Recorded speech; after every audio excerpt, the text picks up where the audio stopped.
আল্লাহ ওই সময় আজরাইলকে জিজ্ঞেস করছেন, হে আজরাইল, তুমি এই পৃথিবীতে এত মানুষের জান কবজ করলা, কোন সময় তোমার বেশি কষ্ট লেগেছে?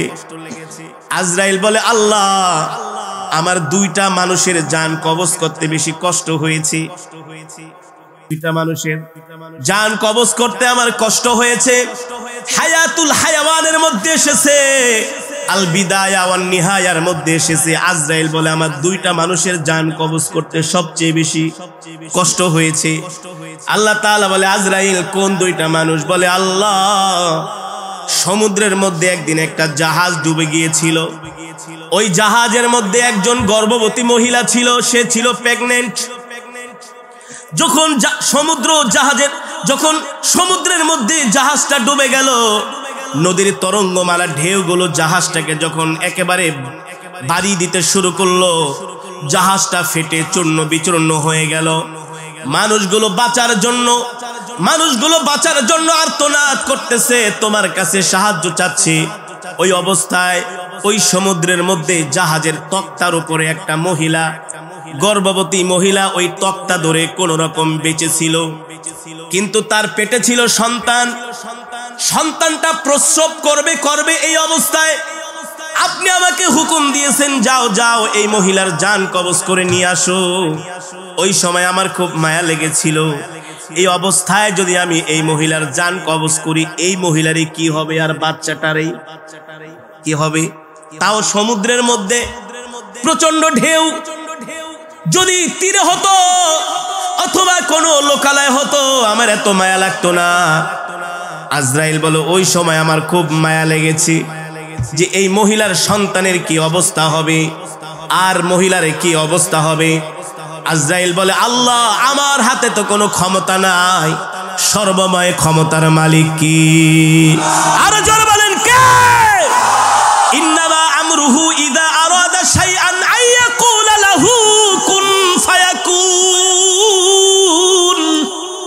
আল্লাহ বলে, আমি আল্লাহ এমন আল্লাহ, আমি আল্লাহ যা ইচ্ছা তাই করি। আমার আল্লাহর যখন যা মন চায় আমি তাই করি। আমি যদি কোনো কিছু করতে চাই, আমি আল্লাহ কারো কাছ থেকে পারমিশন নিতে হয় না, নিতে হয় একমাত্র শুধু আল্লাহর নবীর জান কবজের সময় আজরাইল নবীজির কাছে অনুমতি চেয়েছে। আপনার আমার নবী, বিশ্ব নবী, তার কাছে এসে আজরাইল বলে, ওগো আল্লাহর নবী, আল্লাহ তাআলা আমাকে পাঠিয়েছেন আপনার জান কবজ করার জন্য। কি পাঠিয়েছেন? কিন্তু আল্লাহ আমাকে নির্দেশ দিয়েছেন, আগে আপনার থেকে অনুমতি নিতে হবে। যদি অনুমতি দেন জান কবজ করব, আর যদি অনুমতি না দেন খালি হাতে ফিরে যাব। আল্লাহু আকবার। এই মর্যাদাটা শুধু আপনার আমার নবীর ক্ষেত্রে, আর কারো বেলায় নয়। আজরাইল কাউকে গনে না, কারো কাছে আজরাইলের কোনো টাইম নাই। শুধু একমাত্র নবীর কাছে এসে বলেছেন, ওগো আল্লাহর নবী, আল্লাহ আমাকে পাঠিয়েছেন, আল্লাহ আপনার সাথে সাক্ষাৎ করতে চান। আল্লাহু আকবার। কে সাক্ষাৎ করতে চান? আল্লাহ আপনার সাথে সাক্ষাৎ করতে চান। আল্লাহ আমাকে আপনার কাছে পাঠিয়েছেন, যদি অনুমতি দেন জানটা কবজ করব, অনুমতি না দিলে খালি হাতে ফিরে যাব। আল্লাহর নির্দেশ। সুবহানাল্লাহ। হাবিবে কিবরিয়া রাহমাতুল লিল আলামিন বললেন, হে আজরাইল, অনুমতি দিব, তবে আমার আল্লাহর সাথে এখনো একটা কথা বলা বাকি রয়ে গেছে। আর জোরে বলেন সুবহানাল্লাহ। কয়টা কথা? আরো জোরে বলেন, কয়টা কথা? আমরা তো সাধারণত দেখি, যখন কোনো মানুষ মারা যায়, ইন্তেকালের আগে সন্তানকে ডাকে, বলে আমার যতগুলো সন্তান আছে সবাইকে নিয়ে আসো। বড় সন্তানকে সবচেয়ে কাছে ডাকে, ছোট সন্তানকে ডাইকা বলে, তোর মায়ের খবর রাখিস, বোনগুলোর খবর রাখিস, ওই যে সম্পদগুলো রেখে গেলাম এগুলো তোরা ভাগ বাটোয়ারা করে নিয়ে আনিস, ঝগড়া ঠগড়া করিস না। বলে কি বলে না? মেয়েদেরকে বিবাহ দিয়েছি, ছোট মেয়েটাকে মাঝে মাঝে দাওয়াত দিয়ে না খাওয়াইস, খোঁজ খবর রাখিস, ঠিক কিনা বলেন? আপনার আমার নবী কলিজার টুকরা বিশ্ব নবী রাহমাতুল লিল আলামিন আজরাইলকে বলে, আজরাইল, ও আজরাইল, আইনা আখি জিবরাইল, আমার ভাই জিবরাইল কোথায়? আল্লাহু আকবার। আজরাইল বলে, হুয়া ফিস সামাইল উলা, জিব্রাইল প্রথম আসমানে। পয়গম্বর বলে আমার আল্লাহর সাথে এখনো একটা কথা বলা বাকি রয়ে গেছে, এই কথাটা যতক্ষণ পর্যন্ত আমি না বলবো, এই কথার ফয়সালা যতক্ষণ পর্যন্ত না হবে, আমি নবী আমার জান কবজ করার অনুমতি দিব না। আরো জোরে বলেন সুবহানাল্লাহ। কত পাওয়ারফুল নবী, কত পাওয়ারফুল নবী, আল্লাহু আকবার। এত পাওয়ার, এত প্রায়োরিটি, এত ক্ষমতা আল্লাহ কোন পয়গম্বরকে, কোন প্রেসিডেন্ট, কোন বাদশা, আমেরিকার প্রেসিডেন্ট আইসা বলবো বাইডেন তাড়াতাড়ি রেডি হন, জেট বিমান থেকে বের হন, আপনার রাজ সিংহাসন থেকে বের হন। আরে আজরাইল আইসা বুকের ভিতরে ধরবো, বলে সময় শেষ, বহুত খাইছস, বহুত নাফরমানি করছস, এবার কড়াই গন্ডায় হিসাব দিতে হবে। ঠিক কিনা বলেন?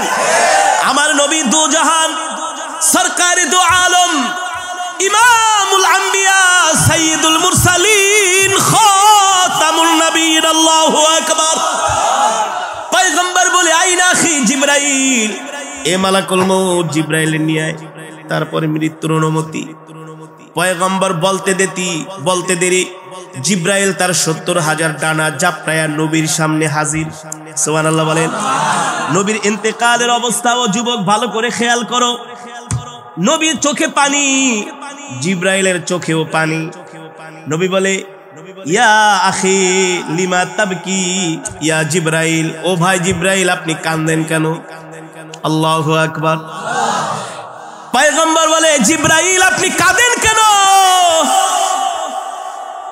জিবরাইল বলে গো আল্লাহর নবী আমি কাঁদি তো কাঁদি, কারণ আছে, আপনি কাঁদেন কেন? আল্লাহু আকবার। আপনার মাহবুব, আপনার বন্ধু তো আপনার জন্য বসে আছে, আপনার সাথে সাক্ষাৎ করবে। আল্লাহু আকবার। আপনার জন্য জান্নাত রেডি, আপনার জন্য হুর গিলমান সব রেডি। আপনি তো দোজাহানের বাদশা, দুনিয়া তো বাদশাহী করছেন, জান্নাত তো আপনি বাদশা। আল্লাহু আকবার। আপনার সুপারিশ ছাড়া কেউ জান্নাতে যেতে পারবে না। আপনি আগে জান্নাতের তালা খুলবেন, এরপরে সব পয়গম্বররা জান্নাতে যাবে। এর আগে আল্লাহ কাউকে পারমিশন দেবে না। আপনি কেন কাঁদতেছেন? আরে আপনি তো দুলা, আপনি তো বর, আপনাকে নেওয়ার জন্য ফেরেশতারা তৈয়ার। আপনাকে সংবর্ধনা দিয়ে আল্লাহর কাছে নিয়ে যাবে, জান্নাতে নিয়ে যাবে। আমি তো জিবরাইল কাঁদি কাঁদি, আপনি কাঁদেন কেন? নবীজি বলে জিবরাইল তুমি বলো, তুমি কাঁদো কেন? জিবরাইল বলো গো আল্লাহর নবী, মালাকুল মউত আপনার শিহরে বসা, আপনার মাথার কাছে বসা, অনুমতি দিলেই তো আপনার জান কবজ করে ফেলবে, কিন্তু আপনি ইন্তেকাল করবেন, এই কষ্ট তো আমি জিবরাইল সইতে পারি না। আল্লাহ আমাকে বিশেষ ফেরেশতা বানানোর কারণে আল্লাহ আমাকে কত পয়গম্বরের কাছে ওহী নিয়ে পাঠাইছি। কোন পয়গম্বরের কাছে আমি 10 বার ওহী নিয়ে গিয়েছি, কোন পয়গম্বরের কাছে আমি 20 বার ওহী নিয়ে গিয়েছি, কোন পয়গম্বরের কাছে আমি 80 বার ওহী নিয়ে গিয়েছি, কোন পয়গম্বরের কাছে আমি 300 বার ওহী নিয়ে গিয়েছি। কিন্তু আপনি এমন একজন আল্লাহর পয়গম্বর, আমি আপনার কাছে 100 বার 80 বার 300 বার নয়, আমি আপনার কাছে 1000 2000 বার নয়, আমি আপনার কাছে 5000 10,000 বার নয়, আমি জিবরাইল আপনার কাছে ওহী নিয়ে 24,000 বার এসেছি। আল্লাহু আকবার। যারা বলেন আল্লাহু আকবার। আপনার ইন্তেকাল হবে, আমার কলিজা ফেটে যায়। আজকের পর থেকে আর কলিজার টুকরা নবীকে দেখব না। আল্লাহু আকবার। ওগো নবী এবার আপনি বলেন আপনার চোখে পানি কেন? জিবরাইল বলে, পয়গম্বর বলে ও জিবরাইল ফেরেশতা বসে আছে, অনুমতি দিলেই জান কবজ করবে, কিন্তু ইন্তেকালের আগে আমি জানতে চাই আমার ইন্তেকালের পরে আমার এতিম উম্মতের কে খবরদারি করবে। আল্লাহু আকবার। এ জিবরাইল আমি আমার মৃত্যুর জন্য প্রস্তুত আছি, তৈয়ার আছি, কিন্তু এই কথাটার আগে ফয়সালা করবে আল্লাহ, তারপরে আমি আমার জান কবজ করব। জিবরাইল চলে গেলেন আল্লাহ তাআলার আরশে আজিমে। আল্লাহ রাব্বুল আলামিন জিজ্ঞেস করলেন জিবরাইল কেন এসেছো? জিব্রাইল বললেন, ওগো আল্লাহ, একটা কথা ফায়সালা না হওয়ার আগে আপনার বন্ধু জান কবজ করার অনুমতি দিবে না। আল্লাহ বলে, হে জিব্রাইল, আমি তো আমার বন্ধুর কোনো মনের কথা, কোনো উপরে কোনো নিচের কথা, কোনো গোপন কথা তো আমি আল্লাহর বাদ রাখি নাই। তার সকল মনের আশা তো আমি পূরণ করেছি। আমার বন্ধুর এখনো কি বাকি রয়ে গেছে? এবার জিব্রাইল বলে, আপনার বন্ধু বলেছেন তার ইন্তেকালের পরে তার এতিম উম্মতের কে খবরদারি করবে। এবার রব্বুল আলামিন বলে, ও জিব্রাইল, যাও যাও, আমার বন্ধুর ইন্তেকালের আগে আমার বন্ধুকে সুসংবাদ দিয়া দাও। আমার বন্ধুর ইন্তেকালের পরে স্বয়ং আমি আল্লাহ রব্বুল আলামিন তার উম্মতের খবরদারি করব। আল্লাহু আকবার। এই কথা শুনে নবীজির মুখে হাসি। এবার হাবিবে কিবরিয়া বলে, ও আজরাইল, মালাকুল মউত, তুমি আবার জান কবজ করো। ও মুসলমান, ইন্তেকালের সময় নবী উম্মতি বলেছেন। এবার নবীর বুক মোবারকের মধ্যে আজরাইল তার হাতটা দিয়েছে। কিতাবের মধ্যে এসেছে, নবীজি বলে, আজরাইল, তুমি কি বুকের ভিতরে আমার হাত দিয়েছো নাকি সারা দুনিয়াটা আমার বুকের মধ্যে চাপায় দিছো? আজরাইল, ও আজরাইল, যত কষ্ট আমাকে দাও, আমার এতিম উম্মতকে মৃত্যুর সময় কষ্ট দিও না। আল্লাহু আকবার। যারা বলেন আল্লাহু আকবার। পয়গম্বর বলে, আজরাইল, ওয়াদা করো আমার উম্মতকে কষ্ট দিবা না। যত কষ্ট আমি নবীকে দাও, আমার এতিম উম্মতরে কষ্ট দিও না। যে উম্মতরা আমাকে না দেখা আমার নামে দুরূদ পড়েছে, আল্লাহু আকবার, যে উম্মত কোনদিন আমাকে দেখে নাই, আমার নাম শুনে আমার ইজ্জত রক্ষা করার জন্য ময়দানে নেমেছে, যে উম্মত কোনদিন আমাকে দেখে নাই, আমাকে যদি কেউ গালি দিয়েছে আমার উম্মত সহ্য করে নাই, তার জীবন দেওয়ার জন্য, আমাকে খুশি করার জন্য রাজপথে নেমে আমার মহব্বতে শাহাদাত বরণ করেছে। ঠিক কিনা বলি? এ জিব্রাইল, যত কষ্ট আমাকে দাও, আমার উম্মতকে কষ্ট দিও না। ও বাবা, মৃত্যুর যন্ত্রণা এত ভয়ঙ্কর যন্ত্রণা।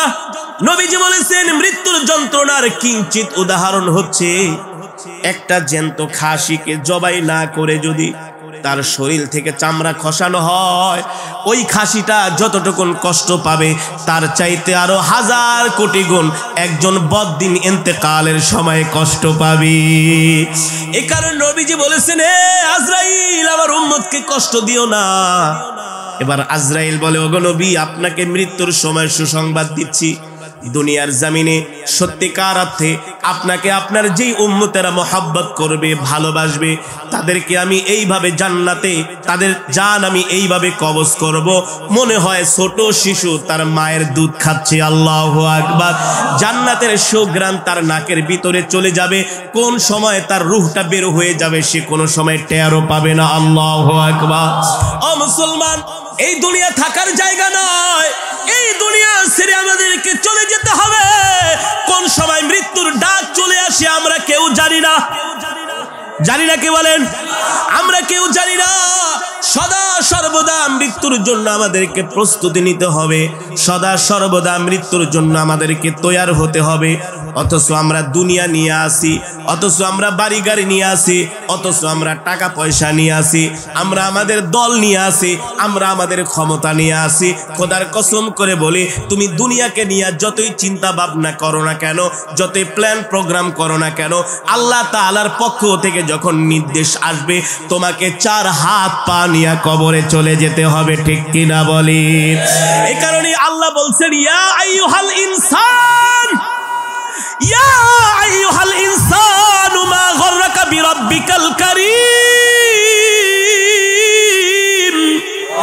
আল্লাহ বলছে, দুনিয়ার মানুষ, পৃথিবীর এমন কোন শক্তি আছে যারা তোদেরকে আমার আল্লাহর কাছ থেকে দূরে সরায় রাখে? আল্লাহ বলেন, আল্লাযী খলাকাকা ফাসাওয়াকা ফাআদালাক ফি আইয়ি সূরাতিন মা শাআ রাক্কাবাক। এ মানুষ, তোর কোনো অস্তিত্ব ছিল না, তুই ছিলি অস্তিত্বহীন। আমি আল্লাহ এক ফোঁটা নাপাক পানি থেকে তোকে সৃষ্টি করেছে। ঠিক কিনা বলেন? অন্য আয়াতে আল্লাহ বলছেন, কাইফা তাকফুরুনা বিল্লাহ, কিভাবে তুই আল্লাহর সাথে কুফরি করস, আর কিভাবে তুই মুসলমান হইয়া ইসলামের বিরুদ্ধে কথা বলস। ঠিক কিনা বলেন? আল্লাহ বলেন, কাইফা তাকফুরুনা ইয়াকফুরুনা বিল্লাহ, আল্লাহর সাথে কুফরি করিস না। কি করিস না? ক্ষমতা পায়া শুধু লাফাইস না আর ক্ষমতার দাপট দেখাইস না। এর কারণ হলো ফেরাউন কিন্তু 450 বছর ক্ষমতা ছিল, আল্লাহ ফেরাউনকে লোহিত সাগরের মধ্যে ডুবিয়ে মেরেছেন। ঠিক কিনা বলেন? আল্লাযী খলাকাকা ফাসাওয়াকা ফাআদালাক ফি আই সূরাতিন মা শাআ রাক্কাবাক। আল্লাহ বলে বান্দারে কিভাবে তোরা আমার সাথে নাফরমানি করস, তোদেরকে আমি আল্লাহ কত সুন্দর করে বানাইছি। একজনের চেহারার সাথে আর একজনের চেহারার কোনো, একজনের কণ্ঠের সাথে আর একজনের কণ্ঠের, একজনের যোগ্যতার সাথে আর একজনের যোগ্যতার কোনো। যতই প্রতিভাবান মানুষ হোক না কেন, বলে ভাই আপনার গজল, আপনার কেরাত, আপনার বক্তৃতা একেবারে তার মতো। আরে এই বাংলার জমিনে সুন্দর বক্তৃতা দেওয়ার মতো একজন নেতাই এসেছেন, শেখ মুজিবুর রহমান। কত নেতা বক্তব্য দেয়, কিন্তু বঙ্গবন্ধুর মতো শোনা যায় এক পিস। আল্লাহ ওয়ান পিস পিস করে দুনিয়াতে পাঠাইছে প্রতিভা দিয়া। তোমাকে আল্লাহ যেই প্রতিভা দিয়েছে তাকে সেই প্রতিভা দেয় নাই। তোমার মধ্যে আল্লাহ যেই যোগ্যতা দিয়েছে তার মধ্যে সেই যোগ্যতা দেয় নাই। তোমার মধ্যে আল্লাহ যে নেয়ামত দান করেছেন তার মধ্যে সেই নেয়ামত দেয় নাই। আল্লাহ বলে আমি আল্লাহ এমন আল্লাহ, ফি আইয়ি সূরাতিন মা শাআ রাক্কাবাক, আমি আল্লাহ তোমাদেরকে যেমন চেয়েছি তেমন সুন্দর করে আমি আল্লাহ তোমাদেরকে বানাইছি। আল্লাহু আকবার, জোরে বলেন আল্লাহু আকবার। আল্লাহ বলে দুনিয়াতে পাঠাইলাম আর আয়েশা আমার নাফরমানি, দুনিয়াতে পাঠাইলাম আর আয়েশা আমার নাফরমানি। ইসলামের বিরুদ্ধে কথা বলো, কোরআনের বিরুদ্ধে কথা বলো, আছে কি আছে না? জোরে বলেন আছে কি আছে না? আল্লাহ বলে মসজিদের মিনার থেকে আমি তোমাদেরকে ডাকি, হাইয়া আলাস সালাহ, নামাজের দিকে আসো, হাইয়া আলাল ফালাহ, কল্যাণের দিকে আসো। আর তোমরা ঘাড় বেঁকা কইরা চায়ের দোকানে বৈশা বৈশা বাংলা সিনেমা দেখো। একটা সিনেমা 3 ঘন্টা পর্যন্ত বৈশা বৈশা দেখো, কোনো কষ্ট লাগে না। আর মসজিদে নামাজ পড়তে গেলে মাত্র 15 মিনিট টাইম লাগে। মনে হয় ওই 15 মিনিট টাইম বৈশা থাকলে তোমার একেবারে কলিজাটা ছিঁড়া যায়। ঠিক কিনা বলেন? এগুলো শয়তানের প্ররোচনা। কার প্ররোচনা? জোরে বলেন কার প্ররোচনা? আল্লাহ বলে বান্দারে যা কিছু করস না কেন কর, যা কিছু করস না কেন কর। কাল্লা বাল তুকাদ্দিবুনা বিদ্দীনি ওয়া ইন্না আলাইকুম লাহাফিজিন কিরামান কাতিবিনা ইয়ালামুনা মা তাফআলুন।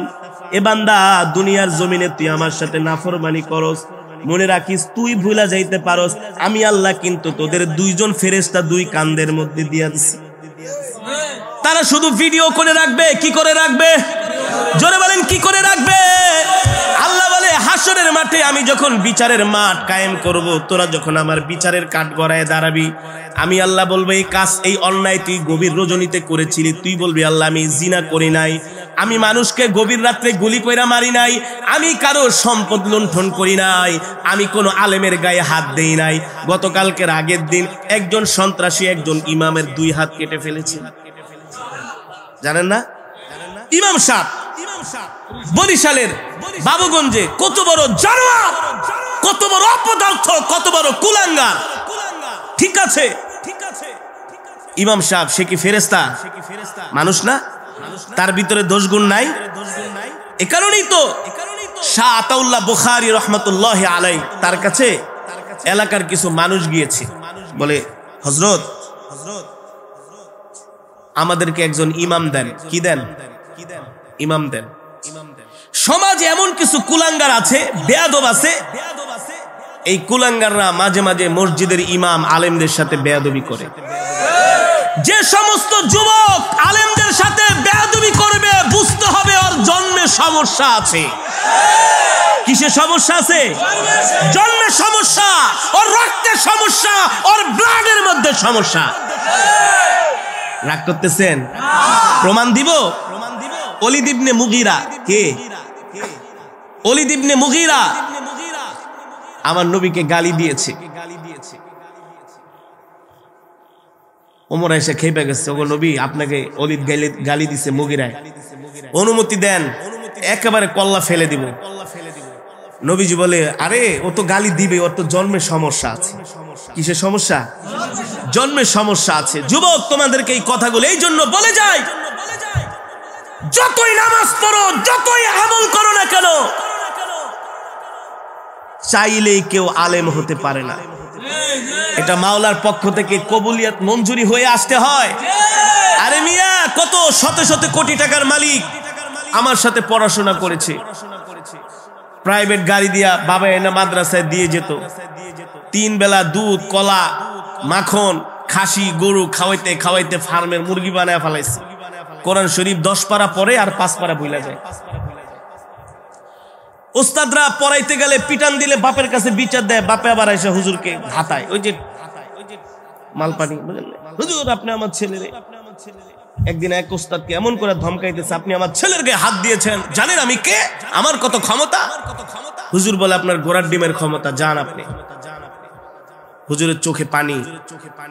ওই ছেলে আর আলেম হইতে পারে নাই। এত সোজা না। কোরআন এটা আল্লাহ তাআলার কালাম, এটা ওহির জ্ঞান, এটা চাইলে আল্লাহ সবাইকে দেয় না। এটা পেতে হলে কষ্ট করতে হয়, সাধনা করতে হয়, চোখের পানি ফেলতে হয়। এত সোজা না মিয়া। ওইসব ডাক্তার, ফাক্তার, ইঞ্জিনিয়ার এগুলো আমাদের জন্য হওয়া কোনো ব্যাপারই না। মাত্র 13 মাসে হাফেজ হইছি। কত মাসে? 13 মাসে আল্লাহ হাফেজ বানাইছে, আলহামদুলিল্লাহ। 1000-এর উপরে মোবাইল নাম্বার মুখস্থ, 200, 250, 300-এর উপরে প্রোগ্রাম মুখস্থ। ফোন দিলে বলতে পারি তোমার প্রোগ্রাম এত তারিখে, এতটা, এত সময়তে এত সময়। হুজুর এটি মনে রাখেন কেমনি? আর এটা তো কম্পিউটার। ডাক্তার, ইঞ্জিনিয়ার এগুলো আমাদের জন্য হওয়া পান্তাবাদ ছিল, কারণ কোরআন শরীফই মুখস্থ করতে পারছি। ওইসব ইংরেজি বই, ওইসব মুখস্থ করা আমাদের জন্য কোনো ব্যাপার ছিল? কোনো ব্যাপার না। যেটা বলতেছিলাম, আলেম হওয়া এত সোজা না।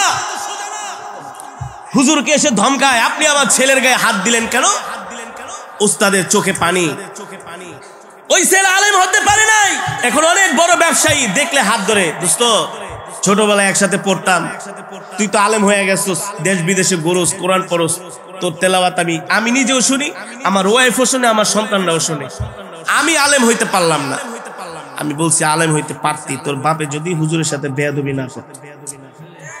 কি বেয়াদবি না করতো? বেয়াদব আল্লাহর দরবার থেকে আল্লাহ তাকে হটায় দেয়। বেয়াদব আল্লাহ পছন্দ করে না। আল্লাহর দরবারে বেয়াদবের কোনো স্থান নাই। আর যে আলেমের সাথে বেয়াদবি করে, ওই তো সবচেয়ে বড় বেয়াদব। আলেমকে নায়েবে নবী, আলেমকে নায়েবে নবী। আল উলামা ওয়ারাসাতুল আম্বিয়া। উলামায়ে কেরাম হচ্ছে নবীর ওয়ারিস। কার ওয়ারিস? জোরে বলেন, কার ওয়ারিস? নবীর ওয়ারিস। ওলীদ ইবনে মুগীরা নবীকে গালি দিয়েছে, নবীর কষ্ট লাগছে না? নবীজি চাইলে ওর 1 মিনিটের ভিতরে ফিনিশ করে দিতে পারতেন। নবীজি সবর করেছেন, ধৈর্য ধরেছেন। তো নবীজি বলছে, সাহাবীরা, ওলীদ ইবনে মুগীরার জন্মে দোষ আছে। কি আছে? নবীর মুখের কথা কি মিথ্যা হতে পারে? জোরে বলে। সূর্যের আলো যেমন সত্য, চন্দ্রের আলো যেমন সত্য, তার চাইতে আরো কোটি গুণ সত্য আমার নবীর জবানের কথা। সাহাবীরা তো খুশিতে বাকবাক হয়ে আছে, ওলীদ ইবনে মুগীরা তুই আমাদের নবীকে গালি দিছস, তো তোর জন্মে সমস্যা আছে। ওলীদ ইবনে মুগীরা একটা মজমার ভিতরে বসা ছিল, এত বড় নেতা, আল্লাহ তাআলা শুকরিয়া, জাযাকাল্লাহু খাইর। একটা মজমার মধ্যে বসা, আয়েশা যদি কয় তোর জন্মে সমস্যা আছে, প্রেস্টিজে লাগে না? কেমন লাগে? খুব লাগে। কেমন লাগে? ওলীদ ইবনে মুগীরা ছিল শিক্ষিত মানুষ, দাঁত কামড়ায় আর বলে, মুহাম্মদে কইছে আমার জন্মের সমস্যা, কি করি? এগুলারে মারলে না আবার কি এর সমস্যা বইলা দেয়, আবার যদি মারি, আবার যে যদি মুহাম্মদ আবার কোনটা বইলা দেয়, তাহলে তো আরো বিপদে পড়বো। কারণ ওলীদ ইবনে মুগীরা মক্কার কাফেরেরাও জানতেন আল্লাহর নবী, আল্লাহর পয়গম্বর, কোনো সন্দেহ নাই, কোনো মুহাম্মদ যা বলে তাই হয়ে যায়। মুহাম্মদ কোনোদিন মিথ্যা কথা আরে বলে না, দেখেই তো মক্কার কাফেরেরা টাকা পয়সা জমায়া এমন অনুষ্ঠান করে নবীজিকে আল আমিন উপাধি দিয়েছে। কি দিয়েছে? কোন ঝগড়া লাগলেই বলতো আমাদের আল আমিনকে ডাকো। আল্লাহু আকবার। আমাদের আল আমিনকে ডাকো, সেই আমাদের সমাধান দিতে পারবে। আর আল আমিন যেটা সমাধান দিবে আমরা সেটাই মেনে নিব। আল্লাহু আকবার। নবী এখনো তরুণ, এখনো কি তরুণ, এখনো যুবক হয় নাই। নবীর রায় মক্কার বড় বড় লিডারেরা মেনে নেয়। ওলীদ ইবনে মুগীরা বলে, মুহাম্মদ বলছে আমার জন্মে সমস্যা আছে। নিশ্চয় আসলেই কোনো সমস্যা, আমার জন্মে মুহাম্মদের কথা কোনোদিন মিথ্যা হতে পারে না। ওলীদ ইবনে মুগীরা 1 দিন 2 দিন 3 দিন পর্যন্ত ঘরের দরজা লাগায় বসে ছিল। আত্মমর্যাদায় লাগছে না? এত মানুষের সামনে কইছে জন্মের সমস্যা, ওই আবার বিচার করবো কেমনে?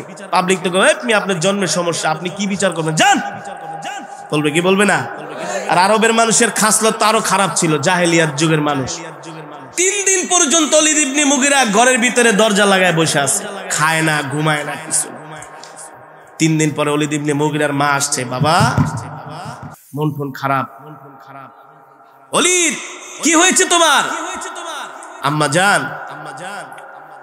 বেয়াদবি মাফ করবেন, আপনাকে একটা কথা জিজ্ঞেস করব, বলবেন? কি কথা? আম্মা জান,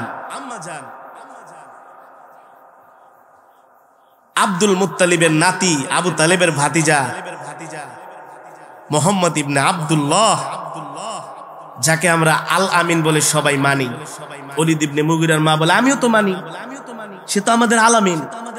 বলে মা, আপনি কি আল আমিনের মুখের কথা বিশ্বাস করেন?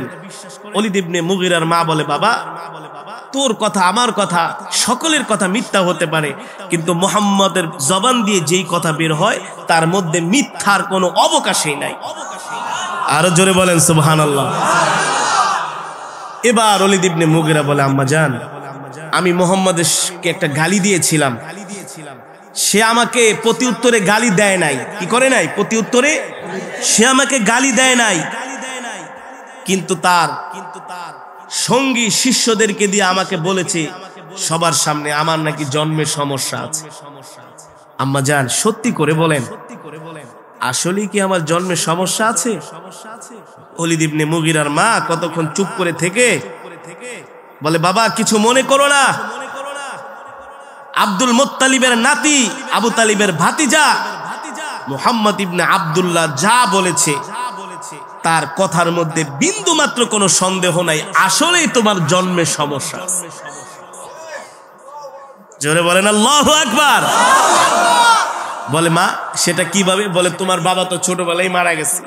একদিন টিপটিপ বৃষ্টি হতেছিল, সন্ধ্যার সময় আমি আমার ঘরে একা ছিলাম, ওই সন্ধ্যার মধ্যেই তোমার চাচা এসে আমার ঘরে ঢুকেছে, তারপর তোমার জন্ম হয়েছে। তাহলে সমস্যা তো আছে। তার মানে পয়গম্বরদেরকে যারা গালি দেয় তাদের জন্মের সমস্যা, পয়গম্বর ওয়ারিসদেরকে যারা গালি দেয় তাদের জন্মের সমস্যা। বিশ্বাস করেন না? আলেমদেরকে কেউ গালি দিতে পারে, আলেমরা কি বা করে এমন? একজন মসজিদের ইমাম, তার 2 হাত কেটে ফেলা হয়েছে। আজ পর্যন্ত শুনছেন কোন মসজিদের ইমাম কোন মাদ্রাসার ছাত্র কোন মানুষের গায়ে হাত দিয়েছে? বলতে পারবেন? বলতে পারবেন? পারবেন না। আমরা তো শুধু মার খেয়েই গেলাম, আমরা তো শুধু রক্ত দিয়েই গেলাম। সেই ভারতবর্ষ থেকে শুরু করে পাকিস্তান আমল থেকে শুরু করে আজ পর্যন্ত আলেমরা শুধু রক্ত দিয়েই গেছে, কিন্তু কারো রক্ত নেয় নাই। আমাদেরকে মারেন, আমরা আপনাদের জন্য দোয়া করি। আমরা কি করি? দোয়া করি। আতাউল্লাহ বুখারীর কাছে লোকজন এসে বলে একজন ইমাম দেন। বলে ইমাম চাইছো? বলে হুজুর শর্ত আছে, কিছু কোয়ালিটি লাগবে। কি কোয়ালিটি? বলে আমাদের ইমাম সত্যবাদী হতে হবে, ন্যায়পরায়ণ হতে হবে, ধার্মিক হতে হবে, তাকওয়াবান হতে হবে, মিথ্যা কথা বলবে না, একেবারে এই থাকতে হবে, সেই থাকতে হবে। আতাউল্লাহ বুখারী বলে বাবা, তোমরা তো আমার কাছে ইমাম চাইতে আসো নাই, তোমরা তো আমার কাছে নবী চাইতে আসছো। কি চাইতে আসছো? কারণ তোমরা যে কোয়ালিটির কথা বলছো, এই কোয়ালিটি কোন ইমামের মাঝে, এটি নবীদের কোয়ালিটি। একজন ইমাম সেও রক্তে মাংসে গড়া একজন মানুষ, ভুল ত্রুটি তার মধ্যে কিছু থাকতেই পারে, কিন্তু তোমাদের চাইতে বেশি না। তোমাদের চাইতে কি বেশি না। আল্লাহ আলেম তাদেরকে নির্বাচিত করেছেন যাদের দ্বারা আল্লাহ এই দুনিয়ার জমিনে ইসলামকে জিন্দা রাখবেন। কি রাখবেন? কি রাখবেন? ইসলামকে কি রাখবেন? জিন্দা রাখবেন, ইসলামকে হেফাজত করবেন। যারা আপনাদেরকে মৃত্যুর ভয় দেখাবে, কোরআন থেকে মৃত্যুর আলোচনা করবে। আলেম সমাজ যদি বাংলার জমিনে বেঁচে না থাকতো, এদেশের মুসলমান গোমরা হয়ে যেত, বেঈমান হয়ে যেত। ঠিক কিনা বলেন? এ কারণে আলেমদের সাথে কখনো বেয়াদবি করবেন না। আর আলেমদের সাথে যে বেয়াদবি করবে, মৃত্যুর সময় তার জবানে কালেমা নসিব হবে না, হবে না, হবে না। মাঝে মাঝে 2-1টা ভুল ত্রুটি আলেমদের দ্বারা হতে পারে না? পারে না? হতে পারে সে তো রক্তে মাংসে গড়া মানুষ, রক্তে মাংসে গড়া মানুষ, তার একটা ভুল হয়ে গেছে, আল্লাহর জন্য ক্ষমা করে দেন। যদি মনে কষ্ট দিয়া থাকে আল্লাহর জন্য ক্ষমা করে দেন। আপনি যে তার দুইটা হাত কাটা দিলেন। মাঝে মাঝে দেখা যায় সুদের বিরুদ্ধে ওয়াজ করলে ইমাম সাহেবকে ধরে মারে, গাজার বিরুদ্ধে, ইয়াবার বিরুদ্ধে, ফেন্সিডিলের বিরুদ্ধে ওয়াজ করলে ইমাম সাহেবকে ধরে মারে। বানায় বলতেছি, বানায় বলতেছি, অভাব নাই। বাবা সবচেয়ে বড় কথা হলো মৃত্যুকে ভয় করতে হবে। কিসে? জোরে বলেন। মৃত্যু আসবে কি আসবে না? এই কারণেই আমিরুল মুমিনিন খলিফাতুল মুসলিমিন হযরত ওমরে আজম ওমরে ফারুক রাদিয়াল্লাহু তাআলা আনহু বেশি বেশি মৃত্যুর আয়াত পড়তেন।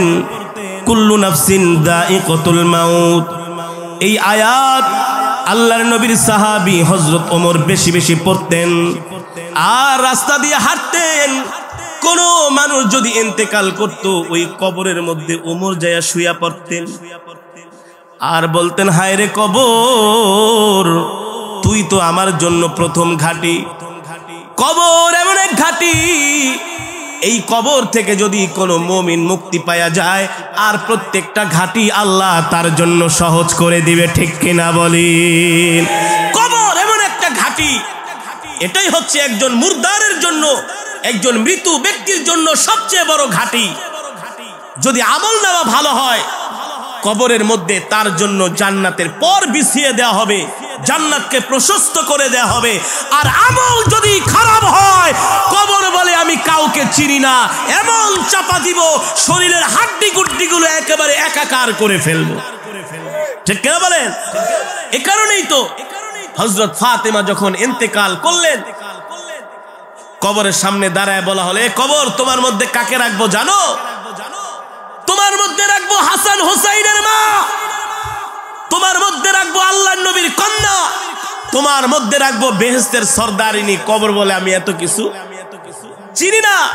আমল যদি ভালো হয় ওয়েলকাম, আমল খারাপ হলে এমন চাপা দিব হাড্ডি গুড্ডি মাটির সাথে মিশিয়ে দিব।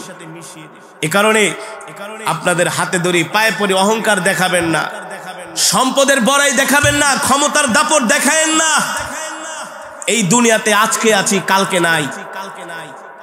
এক মুসলমান আর এক মুসলমানকে দিল থেকে ভালোবাসবো, সমাজ থেকে মারামারি, কাটাকাটি, হানাহানি, হিংসা, বিদ্বেষ যাতে দূর হয়ে যায়, সব কিছু দূর করে আমরা এক মুসলমান আর এক মুসলমানকে কলিজা দিয়া ভালোবাসবো। মৃত্যুর জন্য আমরা তৈয়ার হব। কিসের জন্য? আজকে আপনি সম্পদের দাপট দেখান, সম্পদ আছে, ক্ষমতা আছে, যারা বেশি ক্ষমতা, টাকা পয়সার বাহাদুরি দেখায় তাদেরকে মূলত মানুষ মন থেকে ভালোবাসে না। ভালোবাসে? রাস্তা দিয়ে হাইটে গেলে বলে, তুই যদি মইরা যেতি পালং বাজারে তুই মিষ্টি আইনা নিজেও খাইতাম আর মানুষেও খাওয়াইতাম। বলে কি বলে না? আর যদি সুন্দর আখলাকের মানুষ হন, আপনার ইন্তেকালের পরে হাজার হাজার মানুষ আসবে আপনার জানাজায়, যেই শুনবে চোখের পানি ফেলে বলবে, আহ, একটা ভালো মানুষ মারা গেছে, ভালো মানুষ মারা গিয়েছে। এ কারণে আপনাদের হাতে ধরি, পায়ে পড়ি, এই যে মৃত্যুর আলোচনা করলাম, ওয়াজা আস-সাকরাতুল মাউতি বিল হক, মৃত্যু এমন এক বিধান, মৃত্যু আমাদের জন্য এমন এক পরোয়ানা, এটা আসবে। এই মৃত্যুর হাত থেকে আল্লাহর নবী পর্যন্ত বাঁচতে পারে নাই, আমরাও সদা সর্বদা মৃত্যুর জন্য আমাদেরকে তৈয়ার হতে হবে, প্রস্তুত নিতে হবে। আর একজন মানুষ যদি মৃত্যুর জন্য তৈয়ার হয়, প্রস্তুতি নেয়, দুনিয়ার সম্পদের দিকে সে তাকায় না, ক্ষমতার দিকে সে তাকায় না, মানুষের সাথে খারাপ ব্যবহার করে না, মানুষের সাথে খারাপ আচরণ করে না। ঠিক কিনা বলে? এই ওয়াজ মাহফিল এগুলো হচ্ছে ধর্মীয় কাজ। এগুলো কি সবাই মিলে ঝিলে সমাজের সব মানুষ একত্রিত হয়ে এই ধর্মীয় কাজগুলো করবেন। বাংলাদেশের যত বেশি ওয়াজ মাহফিল হবে তত মানুষ কোরআনের আলোচনা শুনবে। লস নাকি লাভ? জোরে বলেন, লস নাকি লাভ? সমাজে কিছু মানুষ আছে তারা শুধু চুলকায়। কি করে? বলে এত ওয়াজ মাহফিল হয়ে লাভ কি? আরে বেটা, এত ওয়াজ মাহফিলের কারণেই তো আজকে যাত্রা ঠাত্রা বন্ধ হয়েছে। ওয়াজ মাহফিল না থাকলে তো এখন আমার দেশের যুব সমাজ যাত্রা দেখতে যাইতো, মঞ্চ নাটক করতো। ঠিক কিনা বলে? মহিলারা পোশাক পরে উলঙ্গ হয়ে তারা নাচতো, আর দেশের যুবকেরা দেখতো তাদের জিনার গুনাহ হইতো। আজকে বাংলাদেশের হাজার হাজার লক্ষ লক্ষ যুবকের মোবাইলে আমার কোরআনের তেলাওয়াত, যেখানে যাই হুজুর, আগে গান শুনতাম ফাইটটা যায় চিররা যায়, এখন আর এগুলা শুনি না। এই যে দেখেন কোরআন তেলাওয়াত শুনি, বলে হুজুর সকালবেলা ঘুম থেকে ওইটা কোরআন তেলাওয়াত শুনি, ঘুমানোর সময় কোরআন তেলাওয়াত শুনতে শুনতে ঘুমাই। আলহামদুলিল্লাহ বলেন, আরো জোরে আলহামদুলিল্লাহ বলেন। বাংলাদেশের গার্মেন্টস ফ্যাক্টরির ম্যাক্সিমাম ওয়ার্কাররা এখন কোরআন শুনে। আমার মসজিদ যেখানে আশেপাশে অনেক ফ্যাক্টরি, আইসা বলে হুজুর আগে তো শুধু বাংলা গান ছাইরা দিতাম আর কাজ করতাম, সিলাইতাম, আর এখন হুজুর খালি কোরআন তেলাওয়াত চলে আর কাজ করি। তাহলে এই ওয়াজের মাধ্যমে ফায়দা হয়েছে কি হয়েছে না? জোরে বলেন, হয়েছে কি হয়েছে না? হ্যাঁ, এই ধর্মীয় কাজগুলো যেখানে হবে সেখানে বাধা দিবেন না। যুবকদেরকে বাধা প্রদান কেন করবেন? তারা ওয়াজ মাহফিল না করে যদি আজকে এখানে একটা গানের আসর বসাইতো, এই মাটিটা একেবারে পবিত্র হতো না? পবিত্র হতো? যে জমিনের মধ্যে গান বাজনা ঢোল তবলা বাজানো হয়, ওই জমিন অপবিত্র হয়, আর ওই জমিন আল্লাহর কাছে অভিশাপ দেয়, বলে মালিক তোমার জমিনের উপরে এই সমস্ত নিকৃষ্ট গুনাহের কাজগুলো করতেছে, আল্লাহ যাদেরকে করতেছে তাদেরকে তুমি শায়েস্তা করো। এই কারণে ধর্মীয় মাহফিল নিয়ে, ধর্মীয় কোনো কাজ নিয়ে আমরা বিভেদ করব না। নিজের যদি একটু কষ্ট হয় সেগুলো নিজ থেকে একটু মানায় নিব।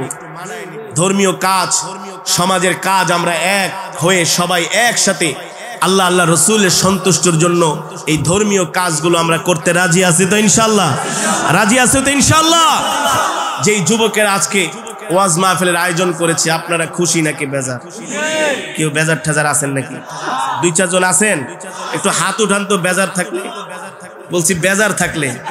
মাশাআল্লাহ, জজবার ঠেলায় হাত উঠায় ফেলাইছে। কিসের ঠেলায়?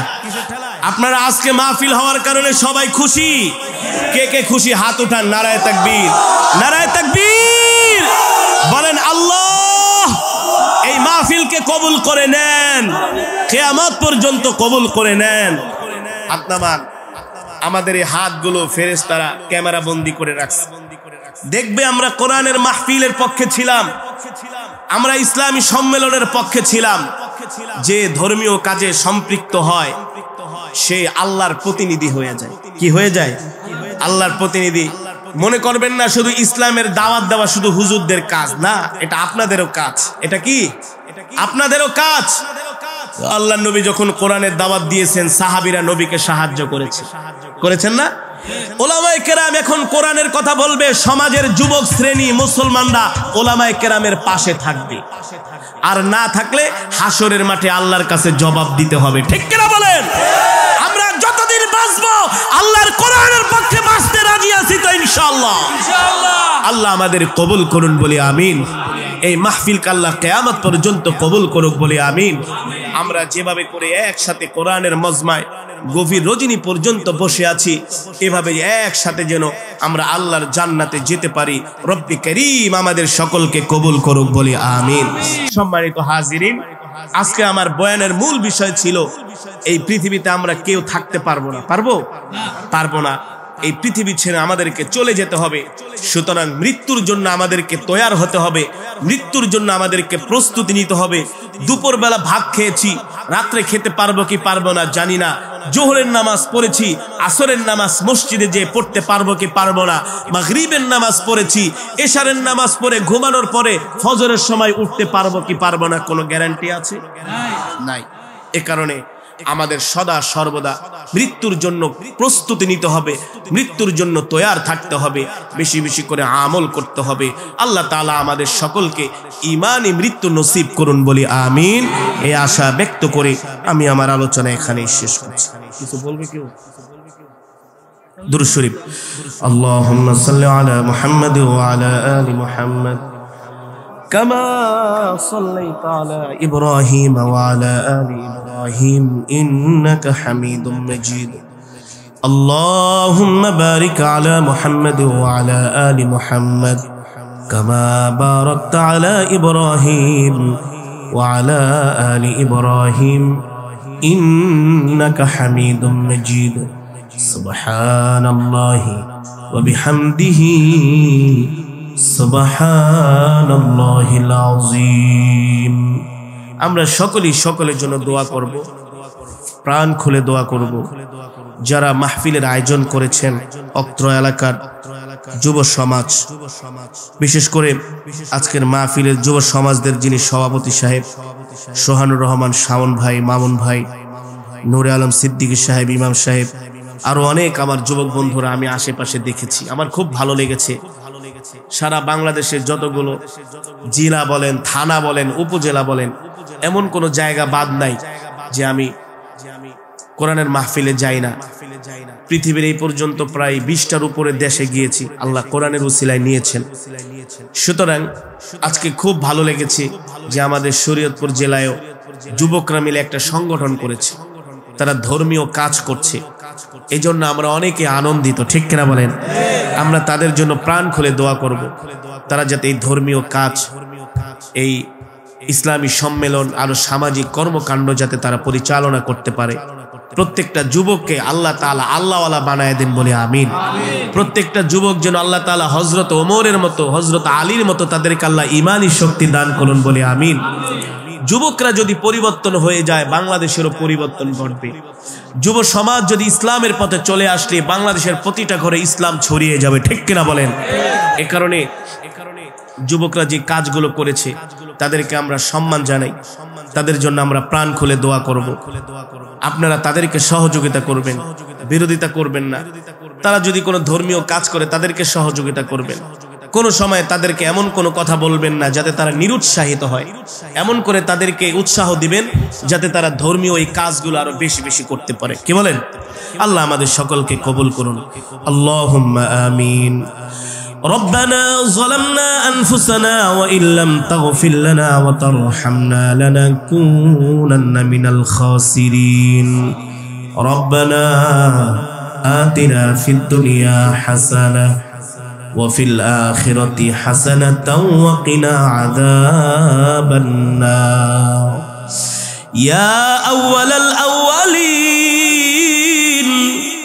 يا آخر الآخرين يا ذا القوة المتين يا راحم المساكين يا أرحم الراحمين يا أرحم الراحمين يا أرحم الراحمين يا علي يا عظيم يا حليم يا كريم مولاي كريم আমরা নাফরমান, আপনি রহমান।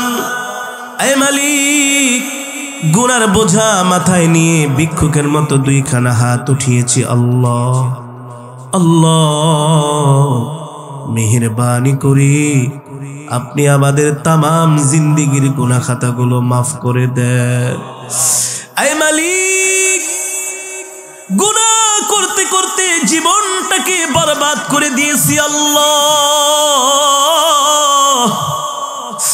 গুনাহ করেছি, স্বীকার করি, বিশ্বাস করি মালিক, কিন্তু আপনার রহমত থেকে নৈরাশ হই নাই গো আল্লাহ। আমাদের গুনার পাহাড়টা আপনার রহমতের দরিয়ার মধ্যে ডুবাইয়া দেন গো আল্লাহ। আয় আল্লাহ, আজকের মাহফিলকে কবুল করে নেন। আল্লাহ, আজকের মাহফিলকে মঞ্জুর করে নেন। আয় মালিক, এই মাহফিল করার জন্য যারা সহযোগিতা করেছেন সকলের সহযোগিতাকে কবুল করে নেন। আল্লাহ, সকলের মেহনতকে কবুল করে নেন। আমার যুবক বন্ধুরা আজকের এই মাহফিলের আয়োজন করেছে, আমার প্রত্যেকটা যুবক ভাইদেরকে আল্লাহ দ্বীনের জন্য, ইসলামের জন্য কবুল করে নেন। আয় আল্লাহ, সভাপতি, সেক্রেটারি সাহেব থেকে শুরু করে যত যুবকেরা এই সংগঠনে আছে, আল্লাহ প্রত্যেকটা যুবককে নামাজি, দ্বীনদার, ঈমানদার বানায়া দেন। আয় আল্লাহ, অত্র এলাকার গোরস্থানে যত মুর্দেগান শুয়ে আছে, আল্লাহ ও মালিক, সকল মুর্দেগানের কবরে আযাব মাফ করে দেন। আল্লাহ, সকলের কবরকে জান্নাতের বাগান বানায়া দেন। এই মাহফিলকে উসিলা করে এলাকার প্রতিটা ঘরের মধ্যে রহমতের নূর, বরকতের নূর পয়দা করে দেন। আমাদের সাথে অনেক মা বোনেরা হাত উঠেছে, আল্লাহ মা বোনদেরকে মাফ করে দেন, মা বোনদেরকে মাফ করে দেন। আল্লাহ মেহেরবানি করে আপনার পেয়ারা বান্দারা গভীর রজনী পর্যন্ত বসে বসে কোরআনের তেলাওয়াত শুনেছে, কোরআনের বয়ান শুনেছি। আল্লাহ আমার মতো নাফরমান তাদেরকে কি দিয়া বিদায় করব মালিক? প্রতিটা শ্রোতাদের জীবনের সব গুনাহগুলো মাফ করে দেন। আল্লাহ জাহান্নামের আগুন আমাদের জন্য হারাম করে দেন, জান্নাতুল ফিরদাউস আমাদের জন্য বরাদ্দ করে দেন। জনম দুঃখিনী মা 10 মাস 10 দিন গর্ভে ধারণ করে আমাদেরকে লালন করে ওই জনম দুঃখিনী মা অন্ধকার কবরে শুয়ে আছে। আল্লাহ ও মালিক, জনম দুঃখিনী মার কবরকে জান্নাতের বাগান বানায় দেন। যেই মা আমাদের জন্য কত কষ্ট করেছেন, বন্ধুর মতো বাবা কোলে পিঠে করে মানুষ করেছেন, রোদে পড়ে বৃষ্টিতে ভিজে। আল্লাহ পরীক্ষার সময় টাকা চাইলে বাবা পাগল হয়ে যেত, ঈদের সময় বাবা ভালো একটা জামাও কিনে না। সন্তানকে আনন্দ দেওয়ার জন্য রাত দিন কষ্ট করে পরিশ্রম করে ওই বন্ধুর মতো বাবা অন্ধকার কবরে শুয়ে আছে। আল্লাহ বাবাকে মাফ করে দেন।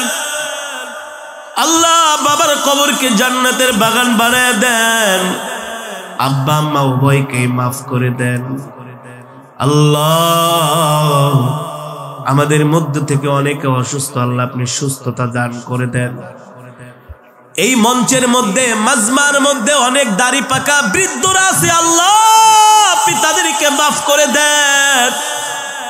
আল্লাহ নবীজি বলেছেন যেই মজমার মধ্যে দাড়ি পাকা বৃদ্ধরা থাকে তারা যদি হাত উঠায় তাদের দোয়া কবুল না করলে আপনি নাকি লজ্জা পান গো আল্লাহ। এই দাড়ি পাকা বৃদ্ধ হাজী সাহেবদেরকে ওসিলা করে আজকের মজমাকে কবুল করে নেন, আজকের মাহফিলকে কবুল করে নেন। এই মাহফিল আল্লাহ কিয়ামত পর্যন্ত জারি করে দেন। আল্লাহ আমার যুবক ভাইদের চাকরি বাকরি ব্যবসার মধ্যে বরকত দিয়া দেন। যারা ব্যবসা করে, যারা চাকরি করে আল্লাহ প্রমোশন দিয়া দেন। যারা পড়াশোনা করে জিহাদ যাকাত বাড়ায়া দেন। আল্লাহ যারা বিদেশ যাওয়ার জন্য ট্রাই করতেছে আল্লাহ আপনি তাদেরকে কবুল করে নেন। আল্লাহ কে কে উদ্দেশ্য নিয়ে আপনার দরবারে হাত উঠিয়েছে মালিক আপনি সকলের মনের নেক মাকাসুদগুলো পূর্ণ করে দেন। আল্লাহ আমাদের দেশের উপর রহমত নাজিল করে দেন। আল্লাহ এই দেশটাকে ফুলে ফলে ভরে দেন। আমরা এক মুসলমান আর এক মুসলমানকে যেন আল্লাহ আপনার জন্য ভালোবাসতে পারি মালিক আমাদেরকে আপনি কবুল করে নেন। আল্লাহ এই পৃথিবী ছেড়ে আমাদেরকে চলে যেতে হবে। টাকা পয়সা বাড়ি গাড়ি কিছুই যাবে না, সাদা একখান কাপড় নিয়া হয়ে যাব রওয়ানা। আল্লাহ ওই মৃত্যু আসার আগে আমাদেরকে আপনার পেয়ারা বান্দা হিসাবে কবুল করে নেন। আপনার কাছে দরখাস্ত মালিক নাফরমানির মৃত্যু দিয়েন না, ইমানদারের মৃত্যু দিয়েন। জাহান্নামী বানায়া কবরে ডাক দিয়েন না, জান্নাতি বানায়া কবরে ডাক দিয়েন গো আল্লাহ। আমরা আল্লাহকে ডাক দেই ইয়া আল্লাহ, আরো জোরে বলি ইয়া আল্লাহ, আরো জোরে বলি ইয়া আল্লাহ। ও মালিক এই গভীর রজনীতে আমরা আপনাকে ডাক দিয়েছি, আমাদেরকে আপনি খালি হাতে ফিরাইয়া দিয়েন না। জাহান্নামের আগুন হারাম করে একটা জান্নাতুল ফিরদাউস আমাদের জন্য বরাদ্দ করে দেন। রব্বির হামহুমা কামা রব্বায়ানি সগীরা, রব্বির হামহুমা কামা রাব্বায়ানি সগীরা। মাওলা রে, জানি না কোন দিন মৃত্যুর পরোয়ানা জারি হয়ে যায়। আজরাইল আমাদের সামনে এসে হাজির হয় সেই কঠিন মুসিবতের সময়, কঠিন বিপদের সময়। আমাদের জবানে জারি করে দেন কালেমায়ে তাইয়্যিবা লা ইলাহা ইল্লাল্লাহু মুহাম্মাদুর রাসূলুল্লাহ।